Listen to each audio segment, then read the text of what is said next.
Bonjour, mon nom est Michel Bougie. Bienvenue à une autre émission de Ligne Directe. Aujourd'hui, en compagnie de pasteur Jeffrey Lorrain, nous conclurons notre étude dans Jean au chapitre 5 en nous posant la question « Qui dit ces choses? » Restez avec nous.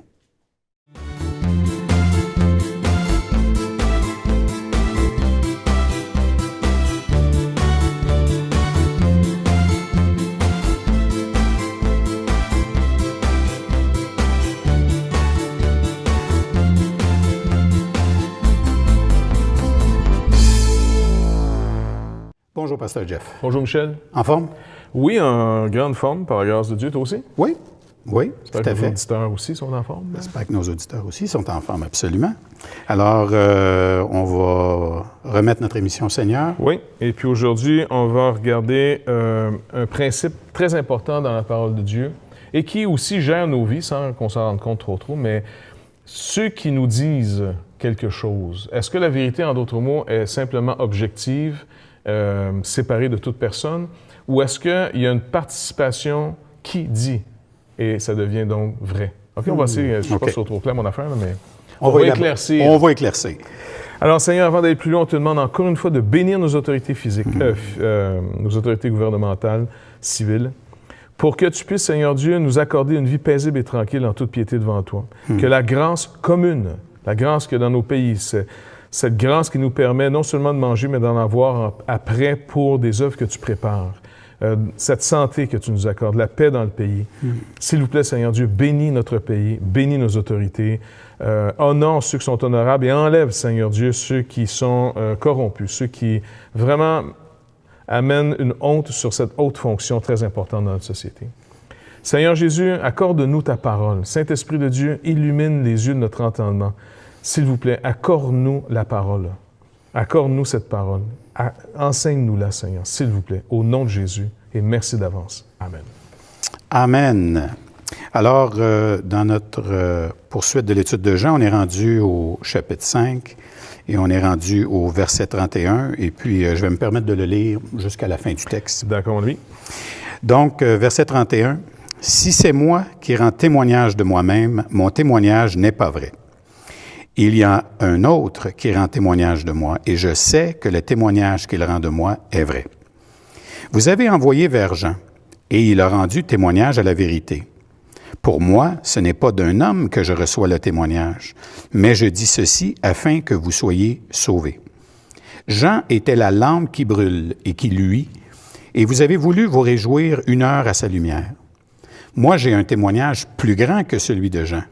Car les œuvres que le Père m'a donné d'accomplir, ces œuvres même que je fais, témoignent de moi que c'est le Père qui m'a envoyé. Et le Père qui m'a envoyé a rendu lui-même témoignage de moi. Vous n'avez jamais entendu sa voix, vous n'avez point vu sa face. Et sa parole ne demeure point en vous parce que vous ne croyez pas en celui qui l'a envoyé. Vous sondez les Écritures parce que vous pensez avoir en elles la vie éternelle. Et ce sont elles qui rendent témoignage de moi. Et vous ne voulez pas venir à moi pour avoir la vie. Je ne tire pas ma gloire des hommes, mais je sais que vous n'avez point en vous l'amour de Dieu. Je suis venu au nom de mon Père et vous ne me recevez pas. Si un autre vient en son propre nom, vous le recevez. Comment pouvez-vous croire, vous qui tirez votre gloire les uns des autres et qui ne cherchez point la gloire qui vient de Dieu seul? Ne pensez pas que moi, je vous accuserai devant le Père. Celui qui vous accusera, c'est Moïse, et en qui vous avez mis votre espérance. Car si vous croyez Moïse, vous me croiriez aussi, parce qu'il a écrit de moi. Mais si vous ne croyez pas à ses écrits, comment croirez-vous à ma parole? » Donc, ça mérite... c'est un texte qui est un petit peu complexe quand même. Oui, un petit peu. Donc, d'abord, le Seigneur nous donne ici, en partant deux sources du témoignage. Il dit qu'il y en a un qui rend témoignage de lui. Il fait référence surtout au Père, là, maintenant. Mais il dit, par contre, il y en a un autre qui a été témoin. Et là, je le dis pour votre avantage. Jean, vous avez cru son témoignage. Donc, il a été bien reçu, même par les pharisiens. OK, ils n'ont pas nécessairement toujours obéi, mais il est reconnu comme étant quelqu'un qui a parlé au nom de Dieu. Il dit, vous avez voulu vous réjouir 1 heure à sa lumière. Donc, il y a eu un court ministère, mais quand même, durant ce temps. Il dit, par contre, après d'avoir dit, d'accord, je vous accorde Jean, j'ai un témoignage plus grand que celui de Jean. Et là, il commence à faire référence aux œuvres que le Père lui a donné d'accomplir. Après ça, le Père, il dit, le Père lui-même a rendu témoignage de moi. Personne n'a jamais entendu sa voix. Moi, je la connais, sa voix. Et puis, regarde bien comment c'est construit ici, c'est vraiment intéressant. Il dit, personne n'a jamais entendu sa voix. Il dit, vous n'avez jamais entendu sa voix, mais vous n'avez point vu sa face. Et sa parole ne demeure point en vous, parce que vous ne croyez pas à celui qui m'a envoyé. Vous sondez les Écritures, parce que vous pensez avoir en elles la vie éternelle. Ce sont elles qui rendent témoignage de moi. Ici, on a ce qu'on appelle un chiasme. C'est comme une déclaration et une dernière déclaration, et entre les deux versets, c'est comme si c'est une explication. Comme il dit, vous n'avez jamais entendu sa voix, et pourtant le Père a parlé. Entre autres, dans Matthieu chapitre 5, Matthieu chapitre 3, là, au baptême de Jésus. Tout à fait. On a finalement le Père qui parle. Voici mon Fils bien-aimé. On a même les apôtres qui entendent sur le mont de la Transfiguration cette même déclaration avec un ajout, écoutez-le. Il y a eu un coup de tonnerre. Les gens ont entendu une voix. Et c'est un tonnerre. Non, c'était la voix de Dieu. Il dit, c'est pas pour moi que ça s'est fait, c'est pour vous. Donc, c'est intéressant qu'il dit, vous n'avez jamais entendu sa voix. Pour Jésus, entendre quelqu'un, c'est de vraiment réaliser qu'il s'adresse à nous. On reçoit sa parole. Parce qu'il fait la même logique ici. Sa parole n'est pas en vous. Sa parole ne demeure pas en vous. Pourquoi? Il dit parce que vous sondez les Écritures. Fait que les gens sont sûrs parce qu'ils sondent les Écritures, sa voix est en moi. J'ai ces Écritures, je crois aux Écritures. Mais ici, il leur montre que non, les Écritures n'ont pas trouvé résidence en vous. Il faut faire attention que quand on étudie la parole de Dieu, est-ce que j'approche d'abord la parole de Dieu, la Bible, comme étant un livre qui va s'adresser à moi, et ce qu'elle va me dire, cette parole, avant même que j'ai pu finalement, je ne sais pas moi, apprécier ou non ce qu'elle va me dire, est-ce que j'approche ce livre en disant « Ce que tu me diras, Seigneur, je le reçois. » Puis, peu importe, c'est pas « Parle, puis je vais regarder si ça fait mon affaire. » Ça, dans ce temps-là, quand on utilise l'Écriture pour voir qu'est-ce qui fait notre affaire ou non, alors c'est là que Jésus dit, en passant, vous avez peut-être même mémorisé des chapitres entiers des Écritures, mais ma parole ne demeure pas en vous. De la même manière, vous avez sûrement entendu la voix parler, mais cette parole n'est jamais venue vers vous. Vous ne l'avez pas entendue. Parce que Jésus, moi, contrairement à vous, quand le Père parle, j'écoute. Sa parole fait loi dans ma vie. Et là, le Seigneur est en train de vraiment démasquer toute l'humanité. Nous, là, combien de fois on va dire « moi, je ne suis pas d'accord avec Dieu. En tout cas, moi, je pense que Dieu... » Dès qu'on a cette pensée, on fait partie de la catégorie des gens qui peuvent avoir les Écritures. On peut avoir étudié les Écritures. On peut les enseigner. Mais tu vis de quelle parole? Si tu dis que tu n'es pas d'accord, tu vis de quelle parole? Il faut revenir au tout début pour comprendre où Jésus va amener le peuple. Il veut nous délivrer du péché. Qu'est-ce que le péché? C'est maintenant d'être esclave d'une autre parole. Dans le jardin, on a un arbre qu'on ne doit pas manger, l'arbre de la connaissance du bien et du mal. L'homme et la femme ont brisé l'alliance en mangeant de cet arbre. Pourquoi? Ils ont décidé, ils sont tombés dans le panneau en réalité, mais je veux dire, c'était volontaire aussi, une convoitise était là, de dire, le serpent a autant le droit à la parole, à ses opinions, que Dieu. Mais le problème, c'est que Dieu est à l'origine de toute chose. Le serpent n'est qu'un reptile créé. Tu remarques-tu? Et un reptile créé ne peut pas avoir la même importance lorsqu'il parle qu'un Dieu créateur qui est à l'origine de toute chose, qui sait tout. Et là, on revient finalement à un principe extrêmement important. Si je suis éduqué comme une personne qui dit, tout est objectif, tout est neutre. Tu sais, on raconte des histoires énormes, je veux dire, puis c'est triste de voir comment les gens avalent des couleuvres énormes. Sans problème. Oh! On dit, non, l'État va donner un enseignement objectif et neutre. Nous, l'État daté, nous croyons que nous sommes neutres. Ils sont déjà engagés dans une voie, mais ils ont bien endoctriné le peuple à être des soumis, parce qu'on est vraiment des soumis. En passant, même le peuple du Québec qui se croit rebelle, qui se donne la palme de la rébellion, il n'y a pas plus soumis et mouton que notre peuple. Honnêtement, moi, je suis gêné des fois. Vraiment très, très gêné, parce qu'on fabrique puis on défait des opinions à tour de rôle, et puis la population va d'une manière ou d'une autre. Je veux dire, ça fait peur. Oui, puis on peut changer l'opinion du peuple rapidement.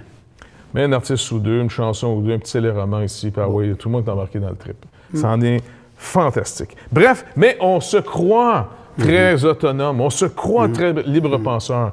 Non, on ne réfléchit pas tellement. Ça, en tout cas, ça, c'est mon opinion, puis je la respecte. Là. Fait que, mais ici, dans le contexte, c'est ça, on est en train de dire, regardez, vous croyez croire. C'est ça votre drame. Parce que vous avez l'information, parce que finalement, vous êtes capable de mémoriser beaucoup d'informations, vous n'avez pas vu que vous vous comportez différemment. Comme dans le jardin dorénavant, après avoir mangé l'arbre de la connaissance du bien et du mal, après, au fond, avoir proclamé votre autonomie, vous n'êtes plus finalement dans l'ordre normal de la connaissance. Et Dieu lui-même va nous dire d'où vient l'ordre des choses. Dans le jardin, l'homme vivait de la parole de Dieu. La parole était dans le cœur de l'homme. La parole faisait lumière sur les situations. En d'autres mots, l'interprétation de tous les faits, parce que tous les faits doivent se mettre en ligne dans une interprétation, prendre une certaine valeur. Ça s'interprète. Tous les faits étaient évalués, interprétés par Dieu, qui avait jugé sa création comme étant très bonne. C'est une bonne création que j'ai faite. L'être humain, c'était très bon ce qu'il a fait de l'être humain. Alors, finalement, quand l'homme voit la femme qui vient de son côté vers lui, il est émerveillé, c'est très bon, tout est très bon. Et la Bible finit ce chapitre en disant « L'homme et sa femme étaient tous deux nus et ils n'en avaient point honte. OK? Pourquoi? Il se voyait comme Dieu jugeait la situation. C'est bon, c'est bon. Ils mangent l'arbre de la connaissance du bien et du mal, croyant s'affranchir et devenir par eux-mêmes des penseurs. Cette stupide expression de libre penseur. Okay? Oui. Alors, finalement, puis la parole, au contraire, nous dit, nous, les croyants, qu'est-ce que nous sommes? Nous sommes des gens qui amenons toute pensée captive à la connaissance de Christ. Mes pensées, je fais la chasse à mes pensées comme un chasseur habile en demandant au Saint-Esprit de venir finalement m'éclairer afin que je les amène finalement à la soumission de Dieu, à sa parole à lui. Dans le jardin, lorsque l'homme a mangé l'arbre de la connaissance du bien et du mal, il a cru se séparer de Dieu, mais on va voir au retour de la pause qu'il n'était pas séparé d'une autre origine. L'homme n'est pas libre. Tout à fait. Il était tellement libre que vivement des feuilles de figuier. Mais on va voir ça après la pause. Excellent. Alors, restez avec nous. On vous revient dans quelques minutes.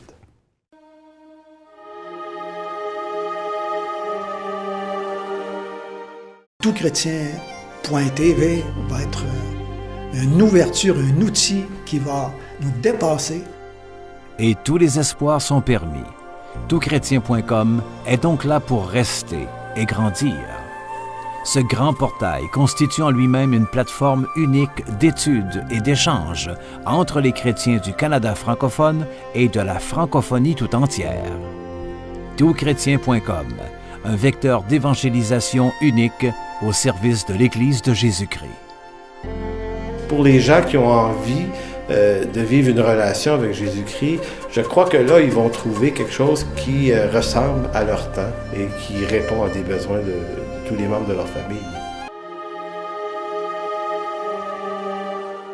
Alors, nous sommes de retour avec Pasteur Jeff.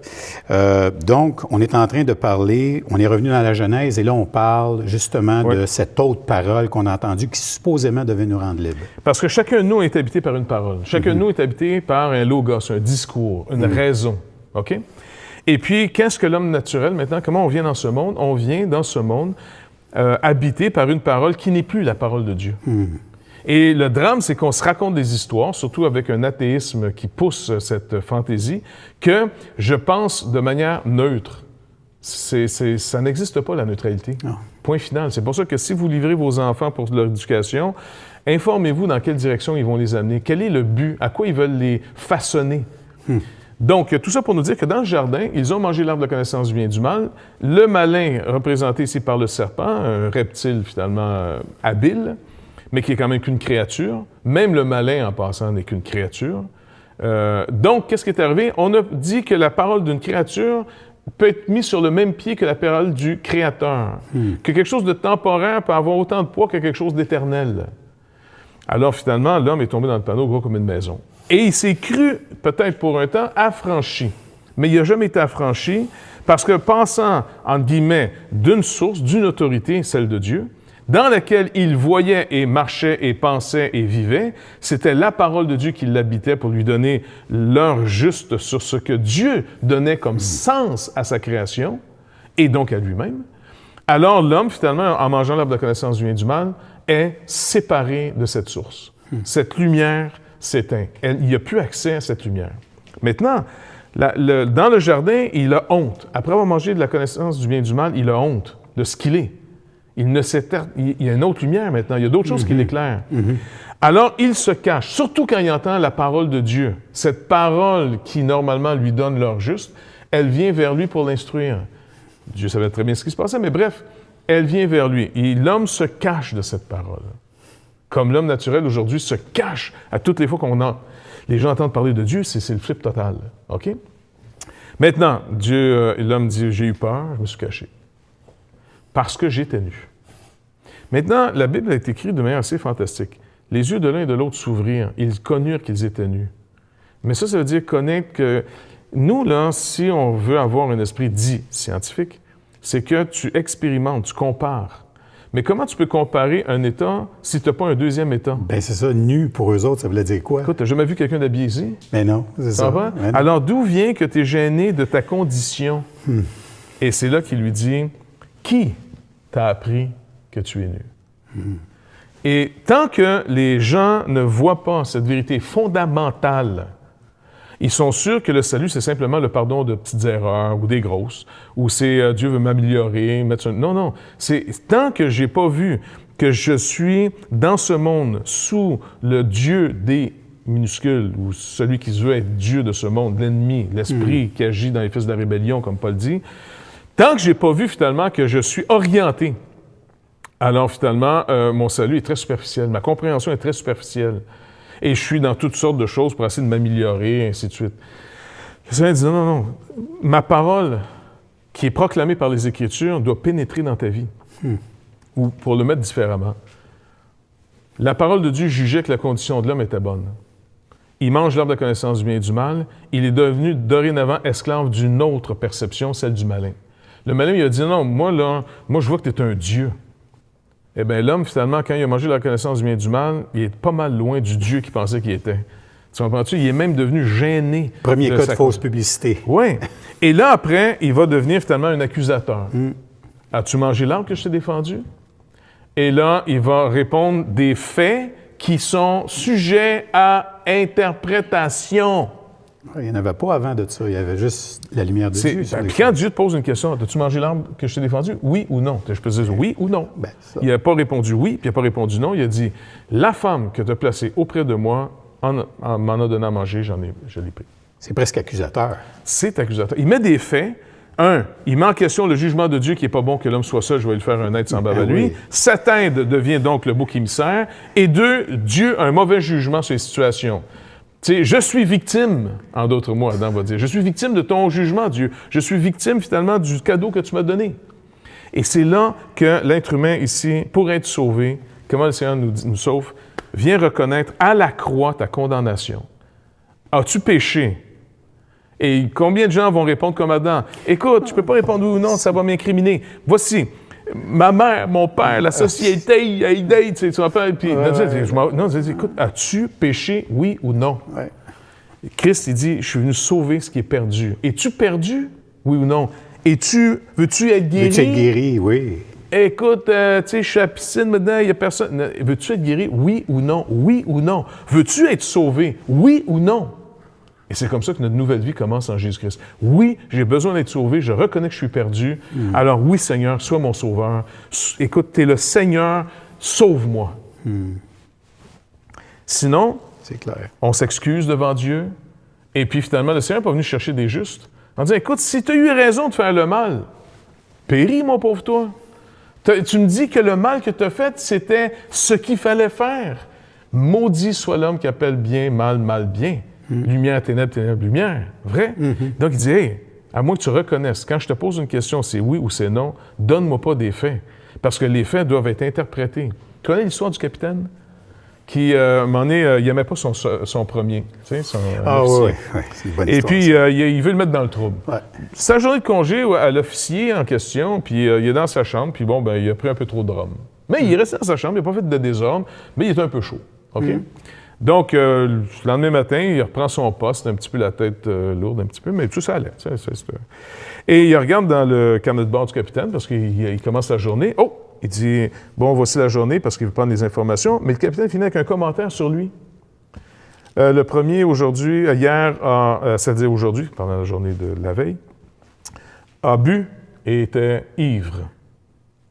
Il laisse ça comme ça. Là, il dit, attends, tu peux pas laisser dans un livre comme ça.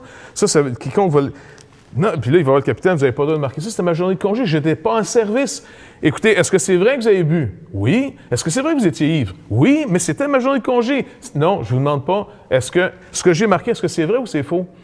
C'est vrai que vous avez bu? Là, le gars, il est fâché, mais en tout cas, il fait sa journée. Et puis, il finit avec, tu sais, le carnet de bord du capitaine. Et puis, il finit en disant, « Et aujourd'hui, le capitaine n'a pas bu. » Donc, les faits ne sont pas toujours la vérité. Non. On a besoin de dire, ça amène, ça oriente, ça pointe dans une direction. Qui t'a appris que tu es nu? Il n'a pas dit, comment sais-tu que tu es nu? Qui est à l'origine de tout ce que je crois? Et s'il n'est pas démasqué, je suis manipulé de A à Z. Et parce que qu'est-ce que la Bible fait? La parole de Dieu va venir mettre en lumière celui qui parle. Et tant que je ne suis pas né de nouveau, c'est le malin, c'est le prince de ce monde, c'est le fils de la rébellion, celui qui agit présentement dans les fils de la rébellion, qui nourrit cette rébellion. Qui t'a appris que je suis dur? Qui t'a appris que je suis ci, ça? Dieu va dire un jour aux gens. Quand il est venu en disant, « Voulez voir ce que je suis? Si je viens en personne, je me fais un être humain, je me fais exactement dans la mesure que vous pouvez mesurer. Si je viens en personne, là, le Seigneur vient lui-même. Il dit, ça, c'est moi. Il dit, si quelqu'un m'a vu, il a vu le Père. OK? Maintenant, vous allez me tuer pourquoi? Pour quelle bonne chose que je vais faire? Ils l'ont tué et ils ont rendu manifeste leur rébellion contre lui. Il est venu très simplement, il a manifesté ce qu'aucun homme n'a jamais manifesté, il a parlé comme aucun homme n'a jamais parlé, le Père a rendu témoignage et il cite à la base, c'est tous ses témoins, il dit, avez-vous remarqué que vous ne voulez pas voir? Alors, écoutez, vous pensez croire en Moïse? Je suis désolé, savez-vous quoi? C'est Moïse lui-même, un jour, qui va se lever et qui va vous condamner parce que vous n'avez pas cru Moïse quand il vous parlait. Alors, à plus forte raison, vous ne me croirez pas quand je vais parler. Puis cette même question-là se pose encore aujourd'hui. Qui nous a appris que l'État pouvait être neutre? Qui nous a appris qu'un enfant, c'est un fœtus dont on peut se débarrasser? Qui nous a appris que l'euthanasie pour aider les vieux à mourir dans la dignité, qui vous a appris ça, que c'est ça qu'il faut faire? Et on ne se rend pas compte comment cette question-là résonne depuis le début de la Genèse. Exactement. Et c'est toujours la même question. Et à chaque fois qu'on rencontre des gens qui proclament quelque chose contre la vérité, cette question-là peut être posée. Mais qui t'a appris ça? Exactement. Tu tiens ça d'où, cette information-là? Qui t'a appris qu'un adultère, fornication, c'est pas mal? Qui t'a appris que telle orientation, c'est correct? Ouais. Qui est à l'origine? Et tant qu'on ne démasquera pas cette origine, et quand on commence à s'attaquer à cette origine, le démasquer, il faut s'attendre à une riposte terrible parce que ça déstabilise. Bien, c'est parce que c'est pas une question que tu peux poser à un libre penseur.